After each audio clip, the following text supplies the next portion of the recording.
finally મિત્રો આપણે અડધો પાર ઉપાડી લીધો એટલે થોડાક બગા આવ્યા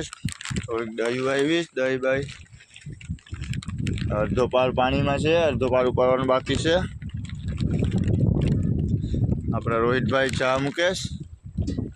ચા બા પીને પછી આપણે ઉપાડતા ગયા માવો બાવો બનાવી નાખીએ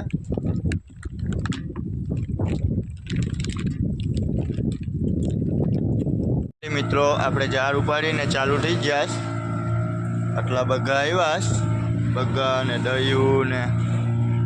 ને જમવાનું બી બનાવીએ જમવાનું બને ખાવું હોય તો આવી જાઓ મારા મિત્રો